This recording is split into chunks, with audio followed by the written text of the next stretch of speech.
and the army began what it called clearance operations. Civilians as well as militants have been targeted.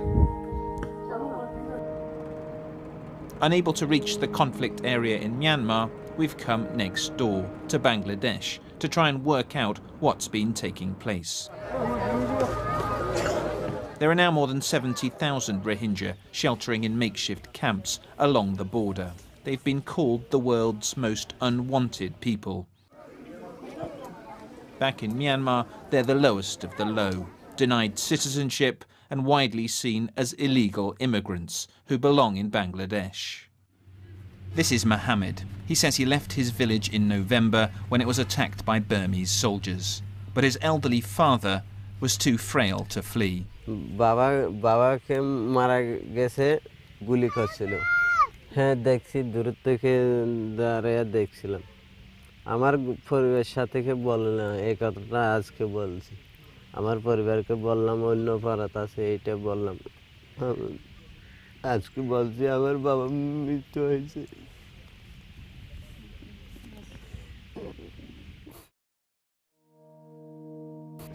Mohammed's story is supported by video we've verified of helicopters overhead, burning homes and large numbers of burnt bodies. All our smartphone footage has been given to us by a group that's been meticulously documenting events and verifying video. The government accepts that at least 25 people died here, but have claimed that the Rohingya have been torching their own homes across the area. A year ago, Burmese history had seemed set on a very different path. Released from house arrest, national heroine Aung San Suu Kyi had secured a huge election win. Overnight, decades of brutal military rule came to a remarkably peaceful end. But Suu Kyi's hard-won freedom and power have their limits.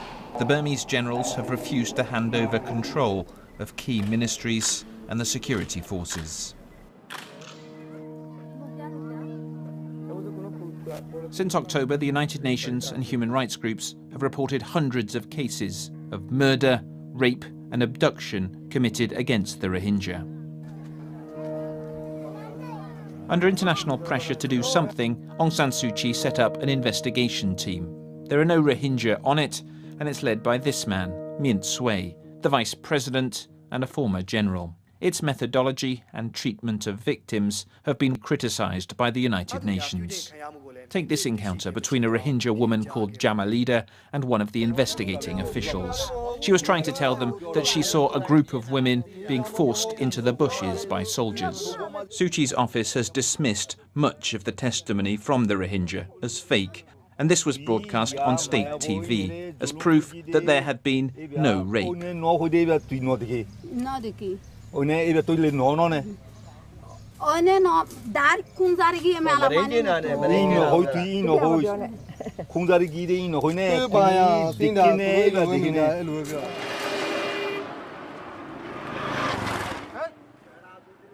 We tracked down Jamalida to a refugee camp in Bangladesh. She told us that she'd spoken to the investigators after being promised she'd face no reprisals.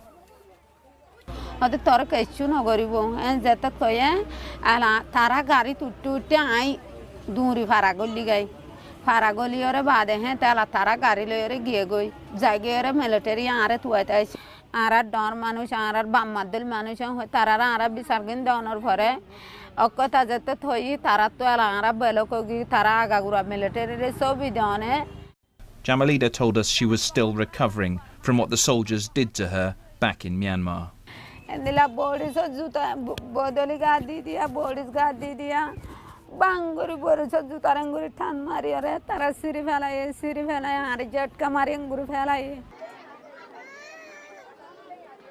Blocked, just like us, from the conflict area in Myanmar, human rights experts have also been speaking to the refugees. At the airport, United Nations envoy Yang Hee Lee told me she was shocked by what she'd heard. Definite crimes against humanity. Committed by the Burmese army against the Rohingya? Yes. By the Burmese, by the Myanmar military, border guard, or the police or the security forces. crimes against humanity is obviously very serious. How much responsibility should Myanmar's leader, Aung San Suu Kyi, bear for this? At the end of the day, it is the government, the civilian government, that has to answer and respond to these massive cases of horrific torture and very inhumane crimes they have committed against their own people. The area where these crimes took place is remote and under military lockdown. But we can fly to the biggest city in Rakhine State, Sittwe. Sittwe used to be a mixed town, with Buddhists and Rohingya Muslims living side by side. When violence erupted in 2012, Rohingya were forced from their homes and out of Sittwe. Now the once busy central mosque lies abandoned. On the streets and in the tea shops, it's hard to find anyone with much sympathy for their departed Rohingya neighbours. Most Burmese see them as illegal immigrants. Could you see a day when the Rohingya will come back here and the Buddhists and the Rohingya will live side by side?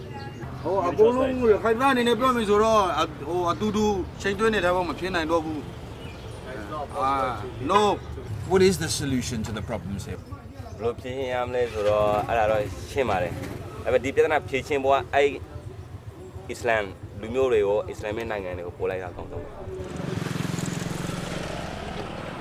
There is one small community of Rohingya who refuse to leave Sittwe. Checkpoints mark the entrance to Myanmar Are. It's a Muslim ghetto. This is Myanmar's version of apartheid. Almost 4,000 Rohingya live here. It's an island in Sittwe, surrounded on all sides by Buddhist homes. The fence and the police keep the two communities apart. At the entrance, we're met by Zorzor, a Rohingya community leader. Moments later, we had company. Who's this guy behind me? Police. Are you from police? So, do you mind leaving us alone?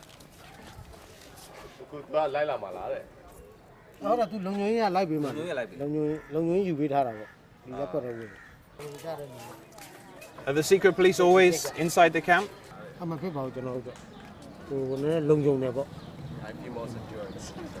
You really? What would happen if you went out that gate? Beaten by who?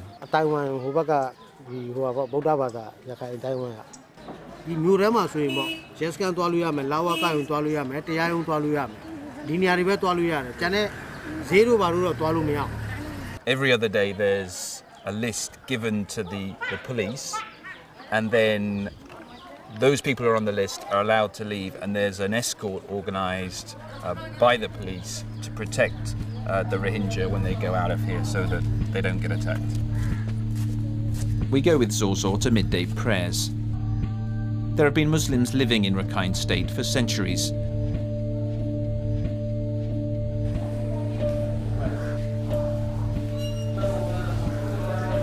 This mosque dates back almost 140 years.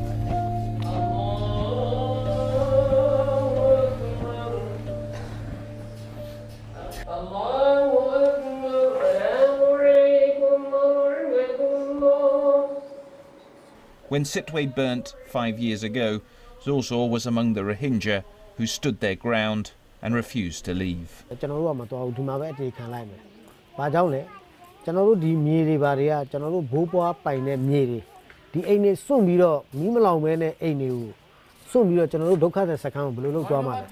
Were you expecting Aung San Suu Kyi to be more sympathetic to the plight of the Rohingya?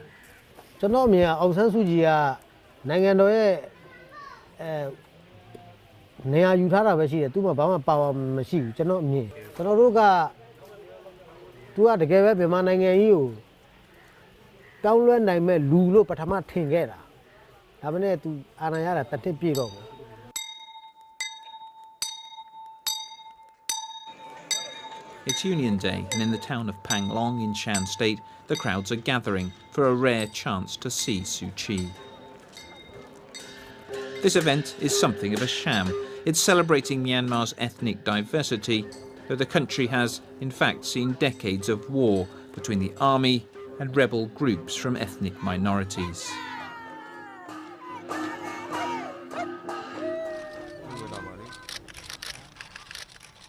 As the event gets underway, Suu Kyi sits silently with the generals.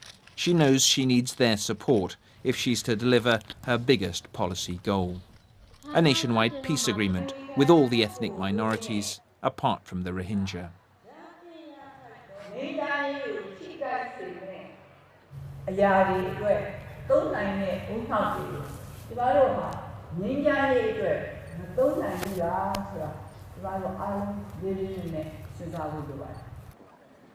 Since she came to power, all our requests to speak with Miss Suu Kyi have been rejected. Ms. Suu Kyi, BBC, can I just answer your question, please? Ms. Suu Kyi, the United Nations has accused this country of committing crimes against humanity. Do you have any response to that?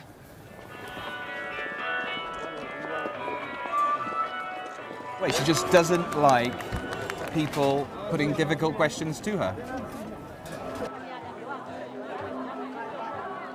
With Suu Kyi unwilling to talk to us, we arranged to meet one of her oldest political allies. Wintain is the spokesman for the National League for Democracy, Suu Kyi's party. I asked him why she isn't speaking out.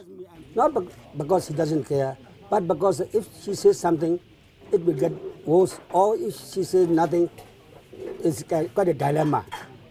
So you think the criticism which has been levelled against Aung San Suu Kyi, particularly over the treatment of the Rohingya in Rakhine State, you think that's unfair? Well, I won't say that she's going to do anything, but we are still finding ways. As a new government, which is trying to achieve true democratic country, we have thousands of problems. But it's a serious problem. The UN has said that maybe crimes against humanity are taking place Well, there. we don't believe that it's crime against humanity. It is an international affair. It's not an international affair. For most Burmese, life in the last few years has certainly changed for the better.